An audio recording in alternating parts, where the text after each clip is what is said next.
chat and then until like, you know, it's 4:15 and get to like the serious stuff. Sounds good? Yeah, sure. Okay, so. And we are live. And we are live.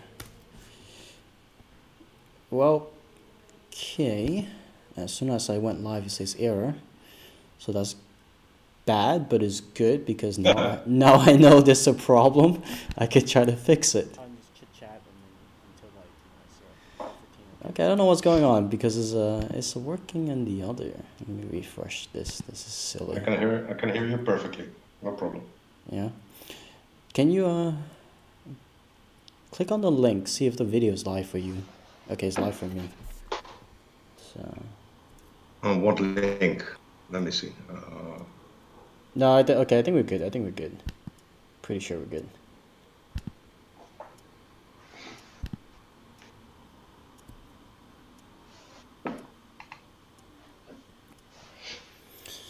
So yeah. So we're live on YouTube, but it's also there's a comment section, obviously in discussions. That's where I link most folks. They could go there, check it out, leave a comment, get some tips. Okay. Spam the announcement posts everywhere. So I think let me just do one more thing.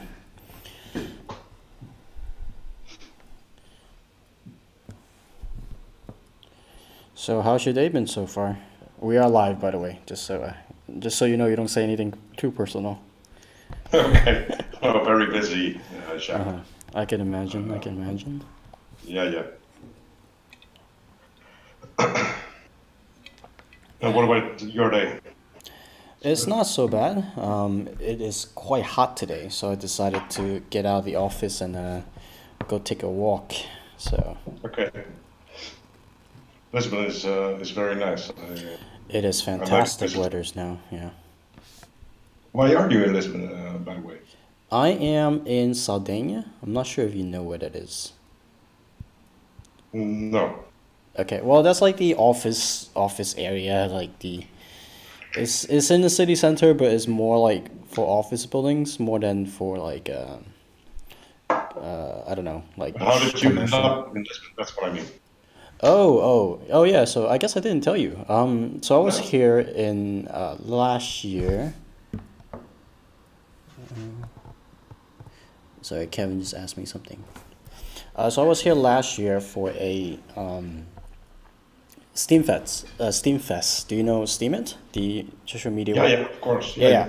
So I was here. I guess now it's 2 years ago. I don't know. Time is diluted for me. But yeah. So I was here for Steam Fest. And it took place here. You know. And it's nice weather, nice people. I was looking for a place to stay in Europe anyways. It's not too expensive. And I just never left after like the conference. I was supposed to go back like by the end of the week. And I was just like, you know what, this place seems nice enough. And I just decided to stay. So. Very good. Yeah. And how's your Portuguese? Terrible. Absolutely terrible. Do you know Rat from EOS Amsterdam, by the way? Yeah, of course. Yeah, I know. Oh, yeah. okay. He's living here as well in Lagos. But he's based in Amsterdam, and normally I guess he's there. But I had a couple of talks with him and the blockchain developers in the like a year ago or something. Like that. Yeah, nice guy. Yeah, for sure. Want me to say.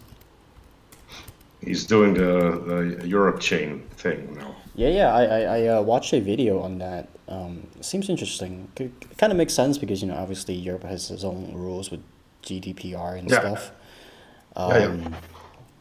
So, like, it makes sense, but I think for the purists out there, it's like, oh, why would you have a blockchain just for Europe?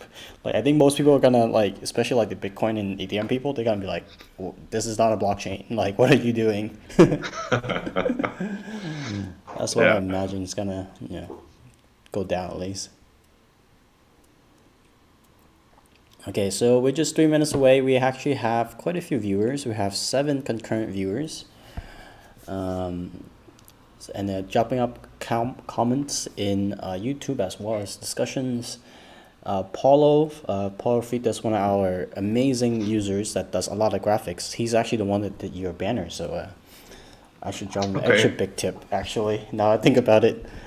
So yeah, he's like, oh wow, a lot of guys here in Portugal. I would exchange Portugal for a big city in a big country. LOL. Yeah, it's true. Portugal is not such a big country. It is kind of small. So. But it's nice. Lisbon is, yeah, very nice. Yeah, it's an amazing place. How big? How many people are in Amsterdam, by the way? What's the population like? In Amsterdam, I think we're close to 1 million. I would say 800,000, something like that. Yeah. 800,000? Okay. 800,000. Yeah. I guess that's not so bad. No, it's not bad. It's not bad. The only thing is it's compact. I mean, it doesn't feel that cramped like compared to New York City. I mean, like in New York. And everything's bigger basically. Amsterdam, you can't take the car basically. Yeah. I mean, I've seen people drive in Amsterdam. It's like, you guys are crazy. Like, there's barely enough room for the bikes. Like, why would you drive in the city? That's just stupid. Yeah, and I do it a lot. I do it a lot because it's, I know, but it seems crazy every time it's like a suicide when I begin. Yeah. Didn't like there are common instances of cars driving into the river? Sorry. I heard. Yeah, they are, of course. What? That's crazy. And the canals are full of Bikes? bicycles and stuff. Really. Wow. Oh man. Yeah, if you take a dive, it's not going to end well. Free bicycles at least, I guess. Yeah. Okay, well it is 4:15. Let me retweet this from the other account and then we will go live. So here we go. Okay. Welcome to another Novusphere podcast. Today we're talking about supply chain with Carlos, specifically recycling supply chain. So Carlos, why don't you introduce yourself and give a quick rundown of what you're trying to do with Metal Packaging Token? Yes. Hello, everybody. My name is Carlos, obviously from Metal Packaging Token. And yeah, well, we started this project a little bit over a year ago. And yeah, basically we're trying to make the metal packaging supply chain more cost effective, more efficient, with the means to, with an ultimate goal to reduce plastic packaging and use more metal packaging solutions for products. That's basically in the shortest summarizing that I can do. Yeah. Okay. But there's a lot of different steps along the way. Right. But that's my short introduction. Okay, fair enough. So, why? I think the first question people have is just why blockchain? Like, why do you need a blockchain for this?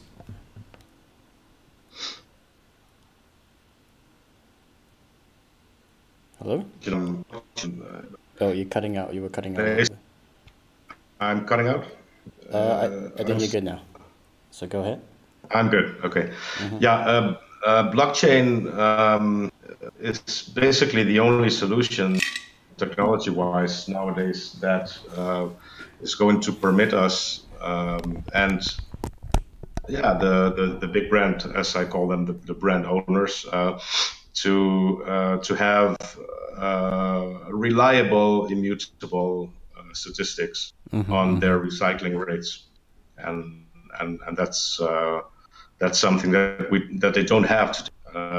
It's based on random picking statistics, which is always has an error margin, and percentages, error margins here are can be, oh, I'm cutting out, can be deceiving.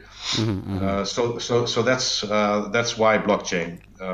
It's purely has to do with recycling rates and the way that we should trust them. Right, right. So I think the problem you're trying to solve here is try to get people to recycle more by incentivizing them. Is that the idea?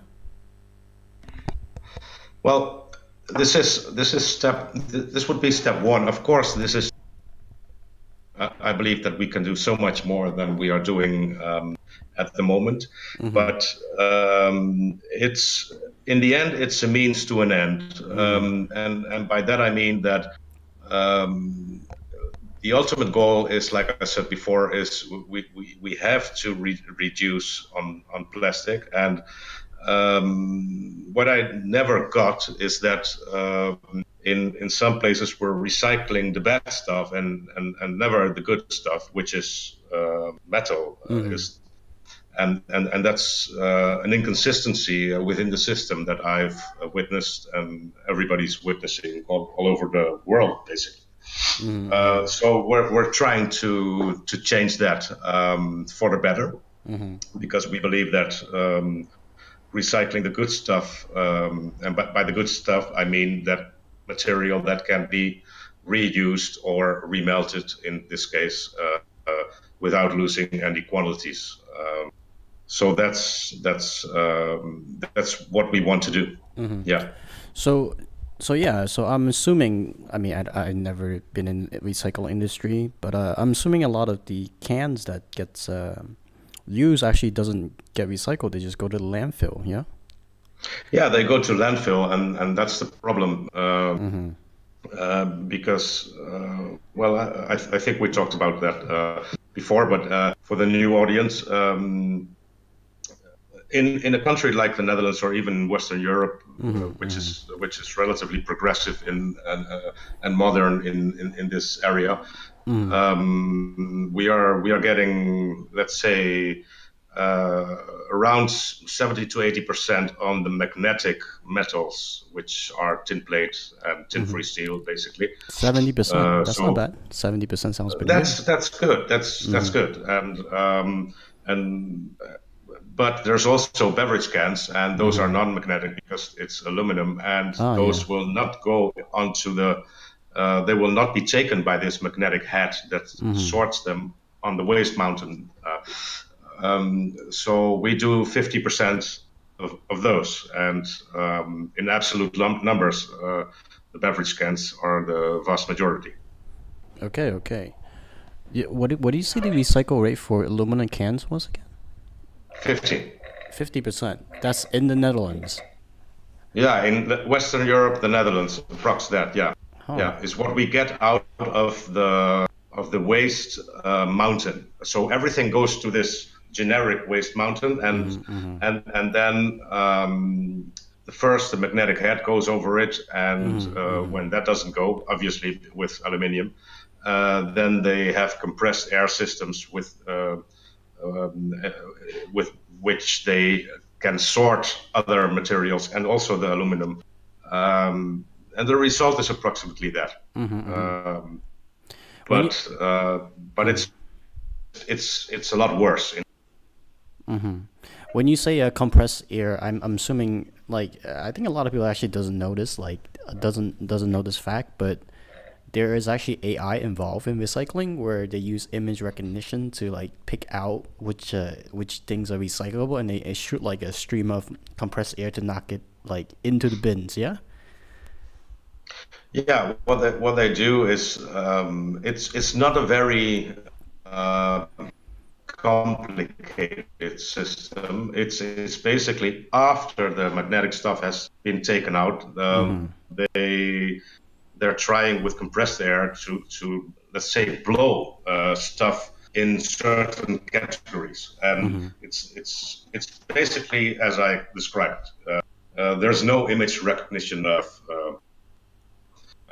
that recognizes an aluminium can, because if that were the case, reached a far higher. Sorry, you cut out in that last bit. Can you say that again? Can be reach a far higher percentage. So if a beverage can would have been recognized, then well, Right. So, well, that's interesting. But let's talk about you and how you got into the recycling business and how you put this team together and who's on your team that you have assembled to tackle this problem. So how did you go? yeah, How did you go? Because I'm reading your profile right now. You say you graduated in international relations and yeah, that's correct. Yeah, somehow you yeah. ended up in the recycling industry. Well, it's not. It's I'm not in the recycling industry per se. I am in metal Oh, um, okay, okay, um, since 2001, I believe. It's a long time ago. okay. 18 years experience. Uh, yeah, yeah. What we've done in the first part of my career, um, I started as well.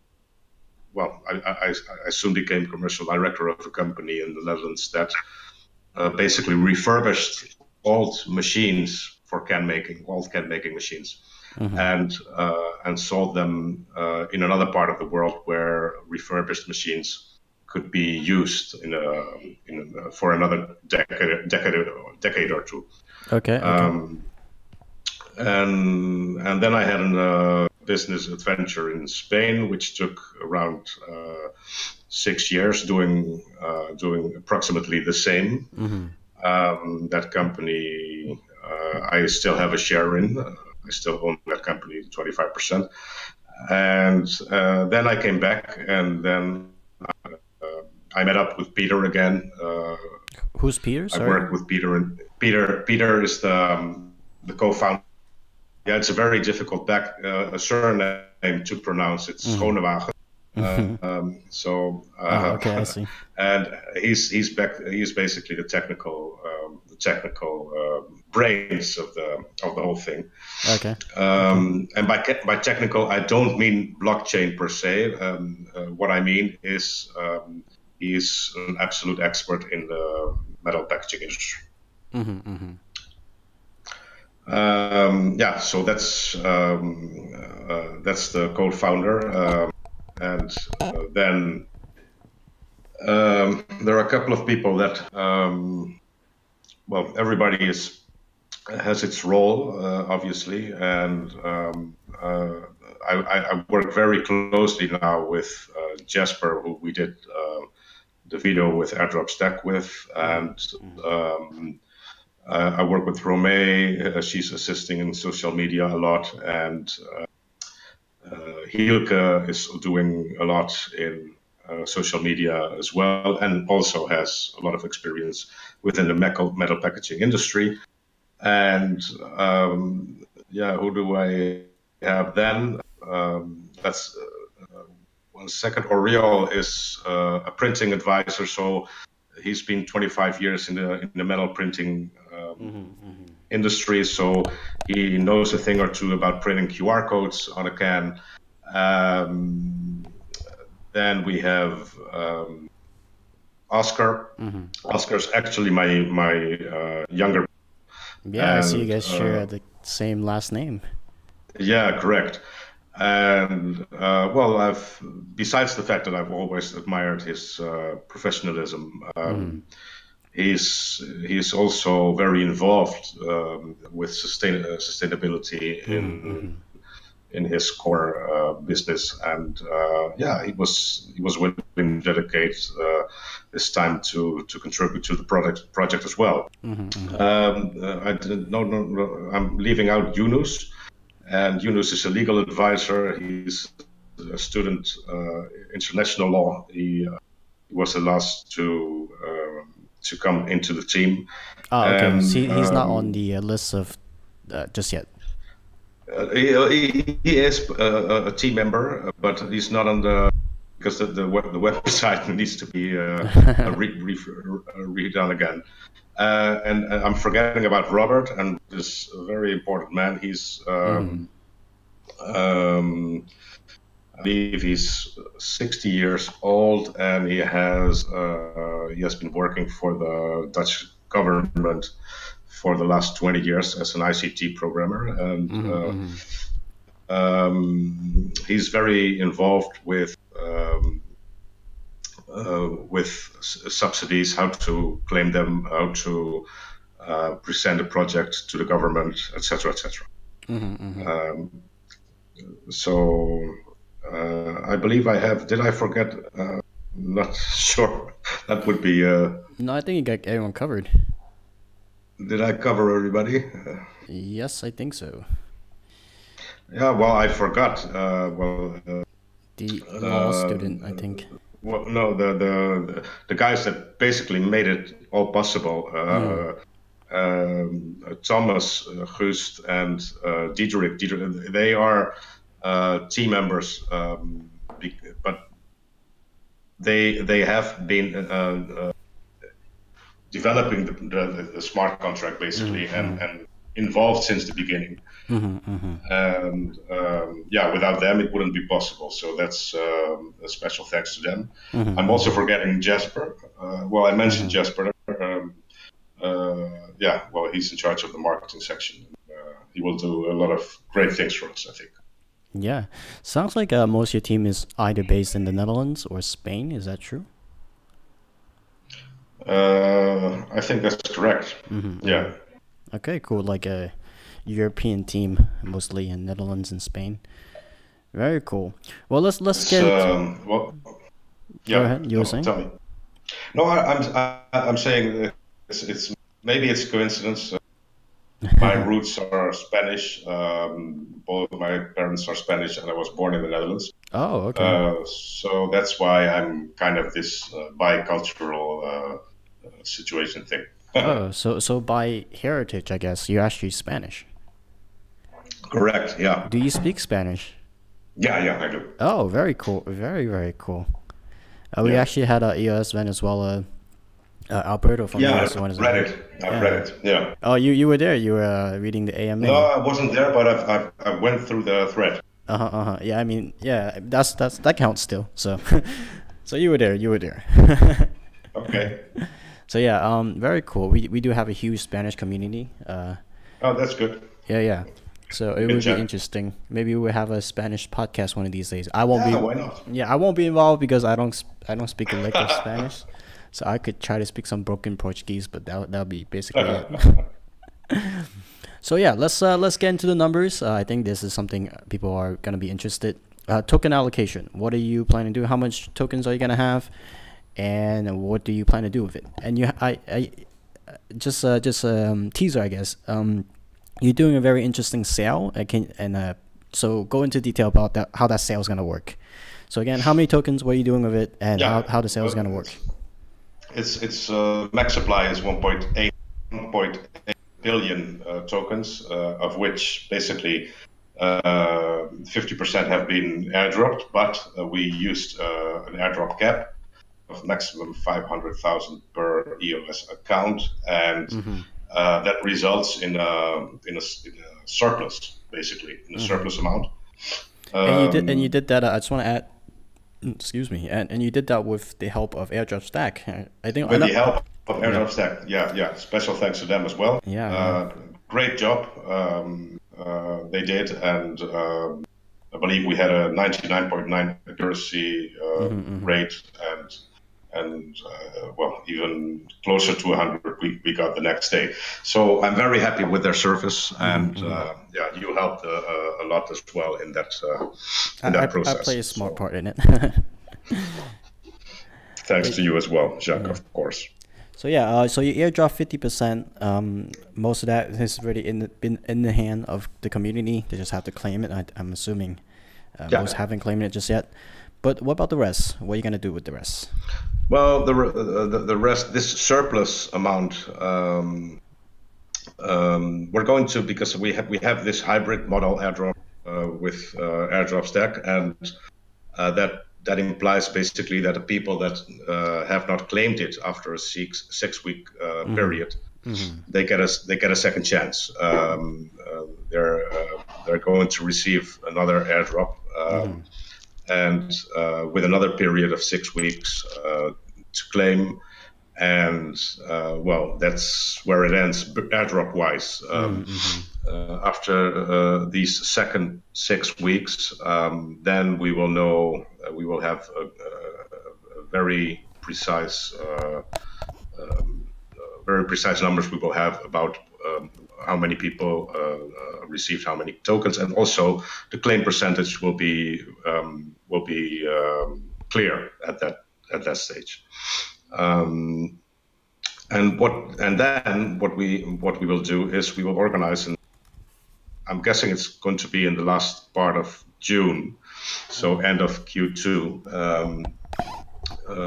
These surplus tokens, basically, because of the capping, we are going to offer them in a community sale. It's going to be a 4-week community sale. Price is going to be stipulated very close to that period, because we want to be fair. And what happens then is that everybody that buys in, and the price is in EOS, of course.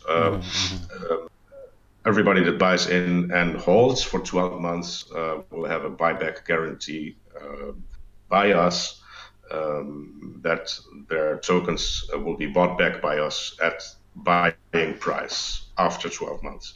And that is only if they hold the token in the account that they receive the tokens on. Can you clarify that a little bit? So if I buy the token, right, and I hold it for 12 months, let's say I bought it for 100 EOS, right? I bought 100 EOS worth of tokens. Yeah, let's say it's worth $100, and then what we do is that we attach a smart contract to that community sale account, and what that means is that basically it's every EOS that's coming in is being locked up until that individual or account does something with it. Either they sell it or they move it or whatever, then they forfeit that right. Ah, I see. Interesting. So if I buy 100 EOS, that 100 EOS is locked up in a token contract. Yeah. And if I don't do anything with my token, with my MPT your tokens, 100 EOS is being guaranteed and held there. But of course, there will be people that basically it's a call option without the risk of losing the premium, basically, that you're paying for it. So you can sell at a profit if you want. Then you don't have that right anymore, but you've sold with a profit, so you don't need that right. So that's there is absolutely no risk. The only risk, I'm being honest, is that, and transparent, is that if you hold it for 12 months and you decide not to claim, even if it's higher, and then it drops lower, then of course it's... Sorry, you cut out again. Sorry. I cut out. If let's say you bought something, some tokens for 100 EOS. That EOS is locked. After a year, you don't claim it back. So you don't execute this buyback guarantee. From that point onwards, it is your own responsibility, of course. That's what I'm trying to say. Okay, well, I think I understand, but I just have to kind of put in my words to kind of dumb it down, if you will. So if I buy 100 EOS worth of metal package token, I could move it if I want. I could sell it, I could trade it, I could do everything. But if I take that action, it's kind of like like that will void my contract. Like I won't be able to put in the money, get back the money I put in. However, if I bought 100 EOS worth of tokens and I don't do anything with it for 12 months, at the end of 12 months, I could get my money back. Correct. Okay, interesting, interesting. Huh. And why the 12 months? Is that just kind of like just arbitrary, Well, or what was thinking behind that? I think that this because we've talked about it before. Mhm. Buybacks are also other projects that do buybacks, but not in this way, to be Mhm. honest. Mhm. Mhm. Binance does quarterly buybacks, but Mhm. they buy back From the market, essentially. market. Mhm. Yeah, and what we're doing is that and that's a big difference. Mhm. Mhm. Okay, so I mean, I guess like you don't lose anything. If you do No, lose. you can only win. You can only win. That's Well, I mean, basically. I guess some people like they don't like having the money locked up. Like, I guess like maybe. It's not locked. It's not locked. They can do whatever they want with it. The only thing is that they forfeit the right. Then, so if look, we're aiming for steady and consistent growth. So, Mhm. Mhm. but we all know that crypto is a volatile Mhm. Mhm. situation. Yeah, for sure, for sure. So yeah, it can go up, it can go down, and this Mhm. is a mere protection basically Mhm. for that investment. Mhm. It's Mhm. locked up in the smart contract. Team members, not even me, can do anything with that liquidity Mhm. Mhm. unless it's freed by individual actions, basically Mhm. of Mhm. accounts. I guess that's a fair way to approach it. It is definitely a unique way to approach it. I don't think that something like this has been done before. I don't think so too. So Uh, interesting concept. Interesting to see how it play out. Okay, so that's the community sale.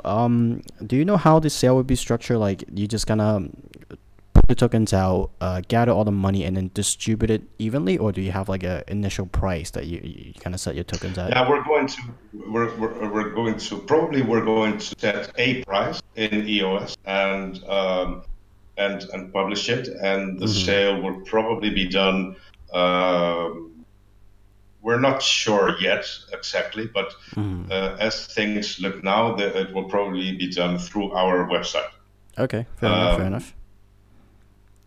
yeah, and let's say that a week or two before the start of the community sale, the price will be published. Basically, Okay, that's how it's going to work. okay, okay. So most likely that's gonna But the be. smart contract, very important. The smart. Mm-hmm.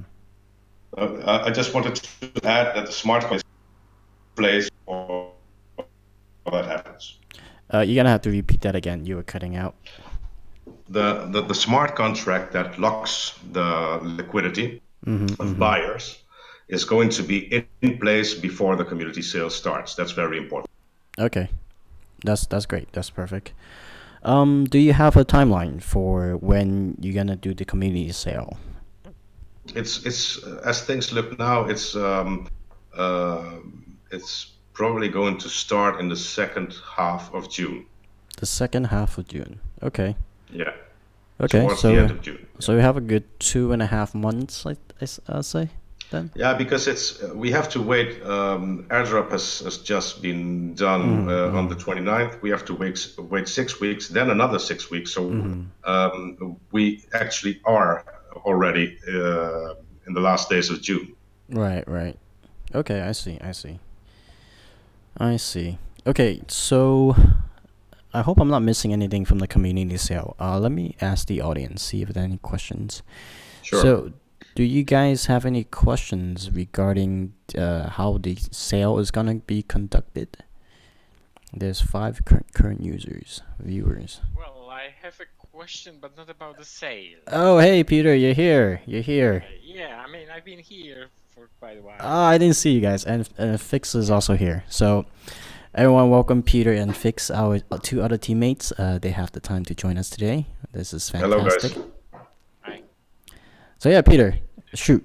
Yeah, my question is, I mean, you have a fixed supply of tokens, right? Yes. My understanding was that this token is intended as a financial incentive to recycle, right? Correct. But Then, the if it's financial incentive to recycle, then you cannot really know how much of the stuff would be recycled. So this means that the ratio between the recycled stuff and the token would have to fluctuate, because I mean you have fixed supply of the token and you have unknown supply of the metal. the sound is very low. I can hear you almost correctly, but the sound is very, very low. Let me try to rephrase Peter. I don't think I understand him perfectly, but he's asking, isn't it a problem for you to have a fixed supply of tokens, because you don't know exactly how many cans that's gonna go into circulation, so you can't really map it. Yeah, Yeah. that's the question. Yeah, so you can't really map it one to one in a way. No, well, the value basically of the tokens correlates with the value that is charged per can. So EOS has 4 decimals, I think, and it can be 0.000 10 zeros 1, and it can also be 1 MPT can also be 1 EOS. I don't know.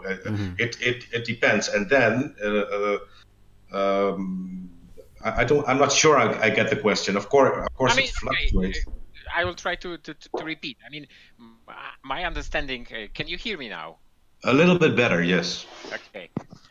My understanding was that this token would serve as a financial incentive to recycle. So That's basically, correct.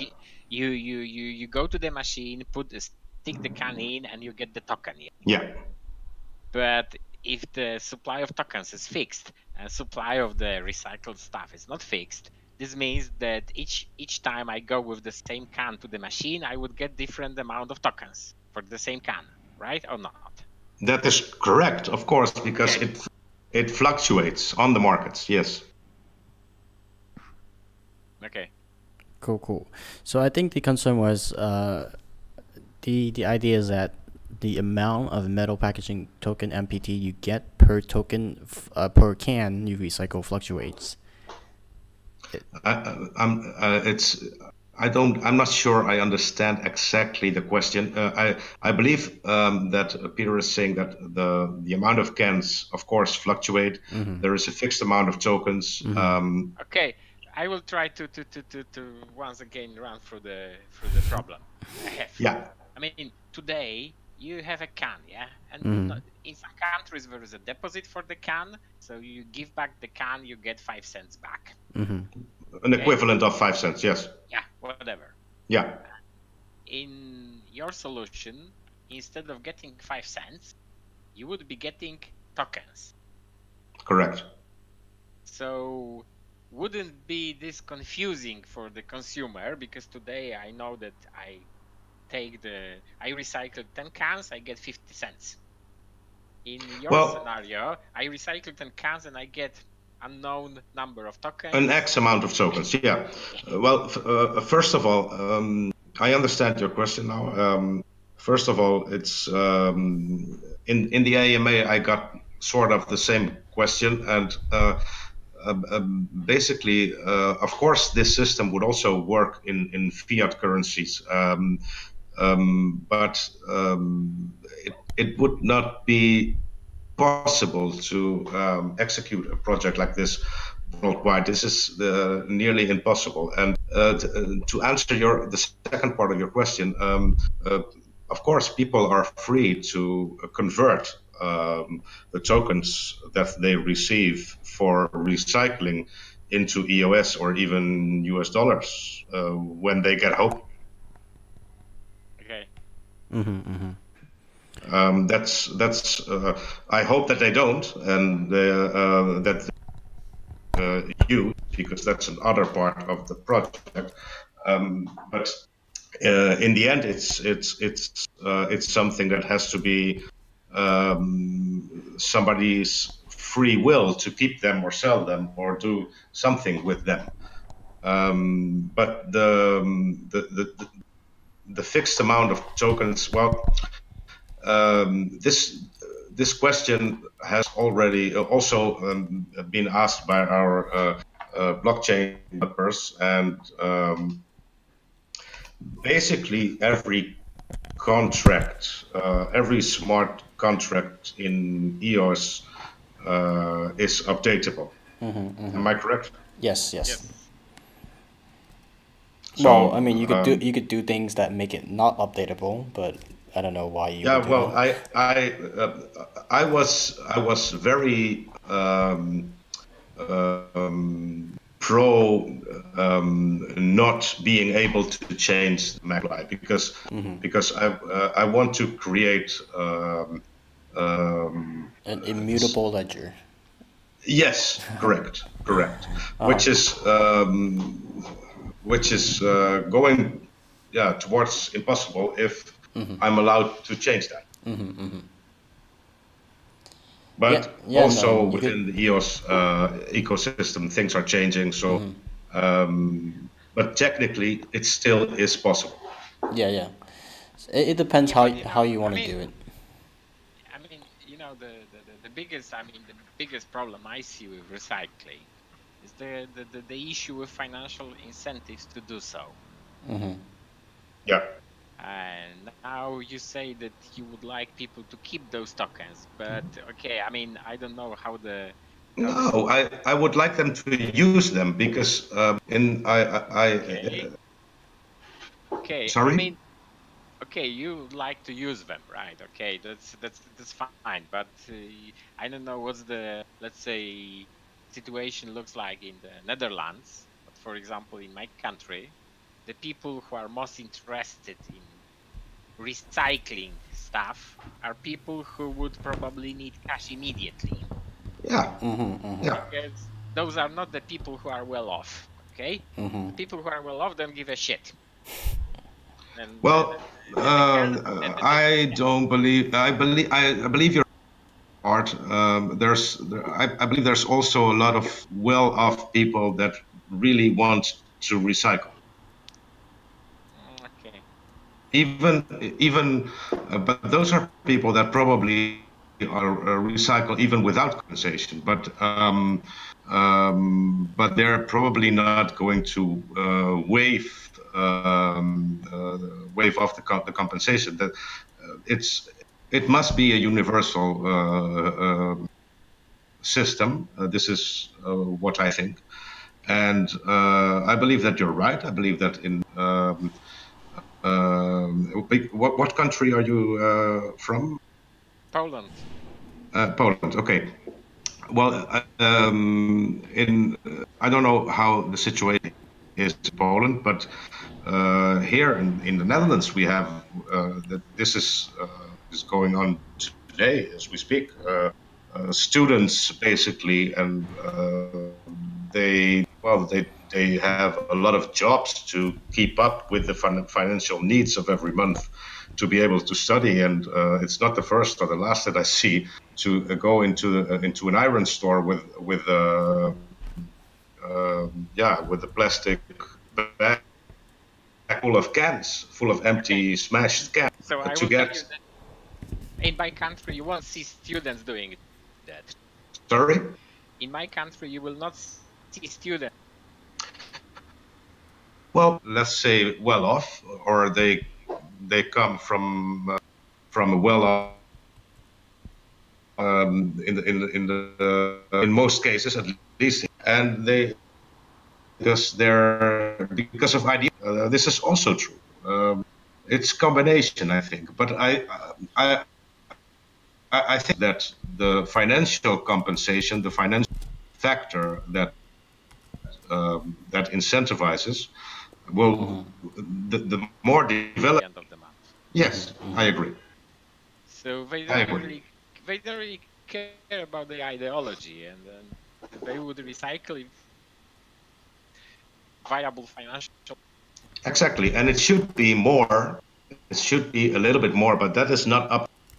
it should be more in order for it to than that they would get at the iron store or a scrap dealer or whatever.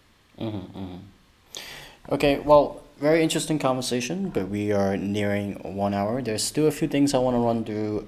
So, Peter, I hope you don't mind. I'm gonna take Sure. back the mic. So yeah, so 40, you're gonna be dropping 50%, 30% is a cap on the airdrop. 46% goes to community. So what is this scrap purchase that you have listed on here? I'm not sure if you Sorry, mentioned. There's 20% that's gonna go towards scrap purchase. yeah. Can you Well, explain a little bit about what that would yeah. be? That's a very interesting, at least I think so, branch of this project. We believe that scrap. Let me start by saying that there are a lot of mainly declassified material traders that make a lot of money, and basically because they buy scrap and sell material as not being scrap, and this is harming the supply chain. At least I think so. So we want Sorry, to. what did they do? They buy material that's not scrap and they sell it as scrap? No, the other way around. They buy material that is as scrap, Oh, okay. and then they sell it to other countries as not scrap. As raw material. Uh, let's. I have to choose my words carefully. Okay, fair enough. As not scrap. So that's exactly. They certify that it is not scrap. Well, the receiving country uses what they can, and the rest they throw away or whatever, something like that.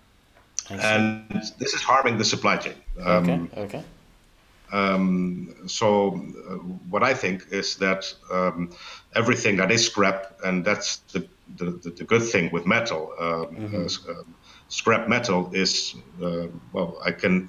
It's I would be.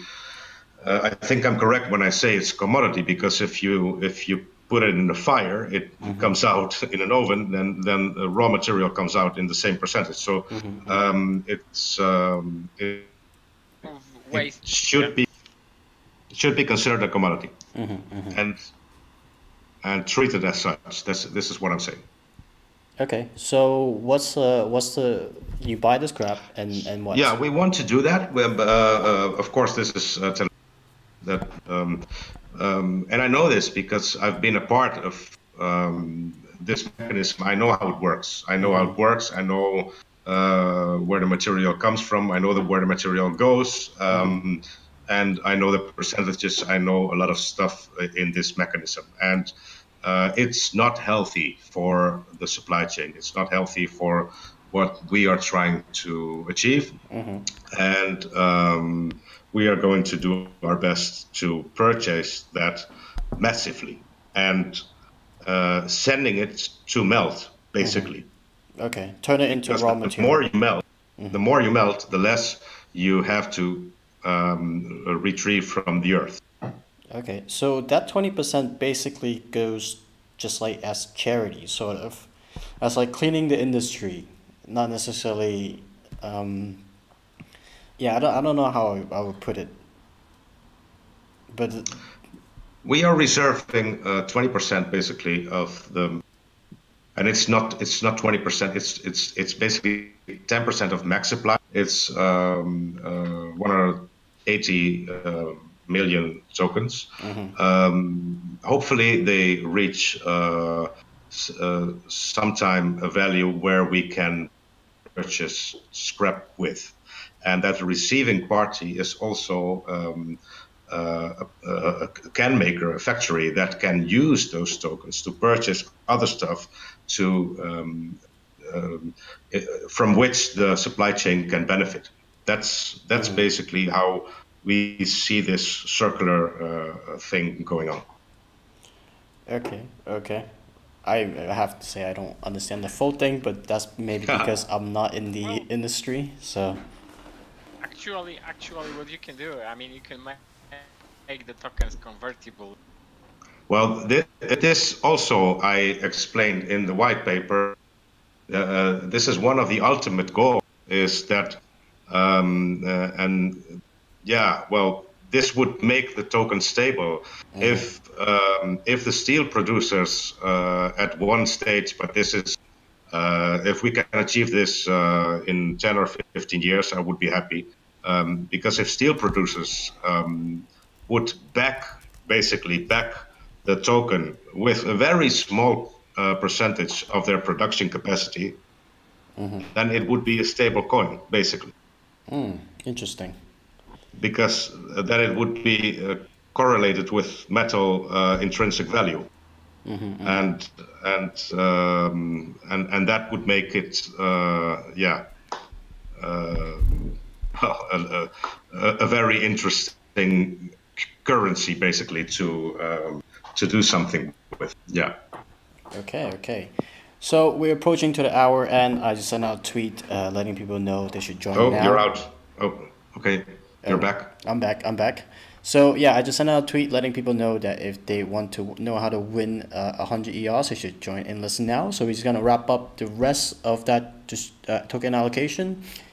We're gonna go to partnerships really quickly, just because I don't think most people know the metal packaging industry to kind of make sense of it, anyways.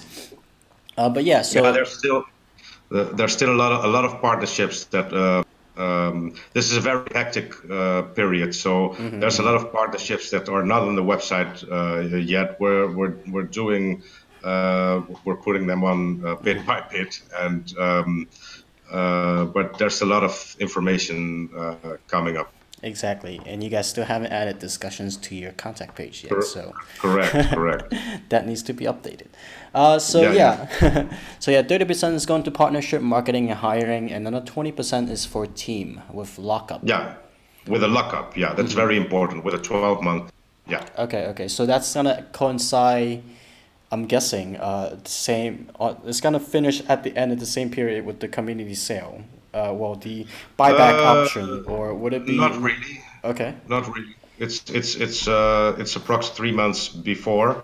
Okay.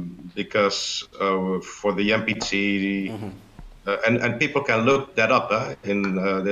This is very transparent on our part. The account name is MPT Team Lock One, and if you look that up in blocks, there's 360 million there, and nothing will move until in about 12 months, because it was from airdrop date, which was March 29. Okay, I see. Okay, so I think that's everything. So just for partnerships, I'll do a quick rundown. You have ProCan, you have SharePack, you have Meet.one, the wallet, you have Well Exchange. You're gonna be trading there. Token Dutch Cans and Token Bank. So obviously you were already listed your tokens available on. By the way, disclaimer: not financial advice. I'm not telling you to go buy or sell your metal package tokens. But you should go claim it. But yeah, so your tokens, where are they listed? Where can people buy them if they want to? Yeah, they can buy on new decks and Relax at the moment. And you have more exchanges planned, or is that just about it? Yeah, now? yeah. There are chains is also planned. Basically, I haven't heard anything from her because I don't know. But they should have listed it yesterday, I believe. And anyway, so that's coming up, and probably I'm very sure that big one's coming up too. Okay, very cool. Okay, more people are joining. They want to know how they could win that 100 EOS giveaway you're giving. So let us know, how can we get our fingers on that 100 EOS? Yeah, it's very easy. It's a 3-step. It's like the tweet, retweet, and join the Telegram. And we will pick a winner on, I believe, I don't know it by heart, but it's April 21, I think. Okay, by April 21st, so about 19 days from now. Let me see if that's correct, because I don't want to say that Okay, fair enough. something that's incorrect. Let me get your tweets and stuff as well, just so people know where to find you. April. Oh, you cut out in that last bit, so just say that again.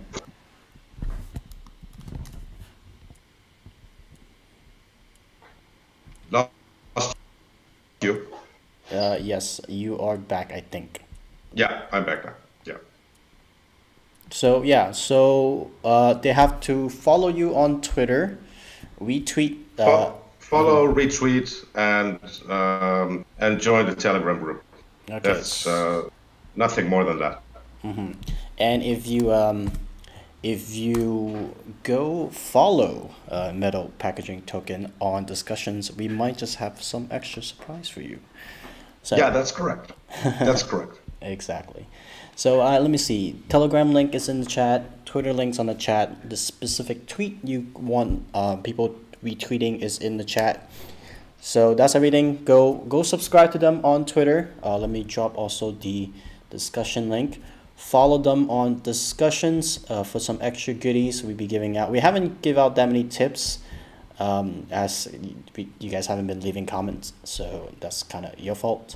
But yeah, drop some comments in the video section. We're gonna give out all those that 30,000. Oh, we got a few more actually. I haven't checked. Maybe it's my fault. So yeah, go drop a comment there. We'll be tipping out all the time. And yeah, so any last words you want to say, Carlos? Well, just a thank you to yourself for helping us expose the project, the idea, and what we want to do with the awareness that we need to create. And yeah, it's and I applaud the project that you're doing with discussions. It's very nice, very professional, and very nice. Thank you very much. Thank you. And with that, we are off. I'll catch you guys a little bit later, even though we just got a few just joined. But that's it. See you guys next time. Thanks, Shaq. See you guys. Ciao. Ciao. And we are off stream.